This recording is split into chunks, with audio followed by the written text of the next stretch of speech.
जय हिंद मंडळी. सगळ्यात पहिल्यांदा तर मंडळी, व्हिडिओ बनवण्याचा मुद्दा असा आहे ना, दिल्लीला जंतर मंतरवर आंदोलन चालू आहे नाही का, आणि तिथं पोलीस कर्मचारी एवढे कामाला लावलेत ना. जर हेच काम आधी केलं गेलं असतं, नेट जेव्हा एक्झाम होते तेव्हा पेपर फुटायच्या आधी जर हे काम केलं असतं, किंवा पेपर फुटले नसते तर काही मुलांचं भविष्य वाचलं असतं, काही जणांचा जीव पण गेला नसता, आणि उपोषण करायची गरज पडली नसती नाही का.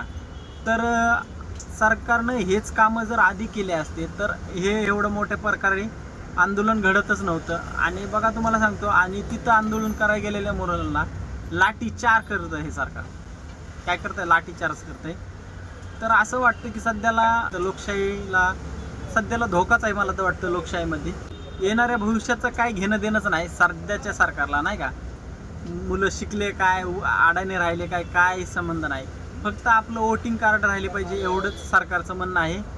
आणि तुम्हाला काय वाटतं या सरकारबद्दल कमेंट करून नक्की कळवा. आणि तुम्ही व्हिडिओ पण बघा की बाबा सध्याला जंतर मंतरवर काय चालू आहे तर नाही का. तेव्हाच तुम्हाला समजेल की बाबा काय चालू आहे, आपल्या भारतातली परिस्थिती सध्या काय घडायला लागली, की बाबा हे पेपर फुटीमुळे नेमकं काय प्रॉब्लेम फेस करावं लागायला लागलेत मुलं मुलीला नाही का, खूप सारे. पण सरकार ह्याच्यावर दखल देत नाही किंवा ध्यान देत नाही.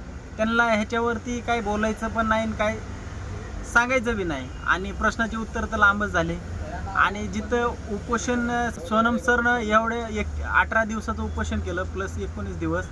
आणि आता अभिजित दिपके आहेत तिथं उपोषणावरती. असं वाटतं की आता त्याला लोकशाही मरत चालली, लोकशाहीला काही महत्त्व राहिलं नाही असं मला वाटतंय सध्या. का तर तिथं जंतर मंतरवर आता पोलिस लाठीचार्ज करतात आणि बॅरिगेट 7 फुटापेक्षा जास्त वरी नाही का, एडिंग करून रस्ता बंद, पुढे जायचं नाही. नेमकी लोकशाही राहिली का नाही हेच प्रश्न पडतोय.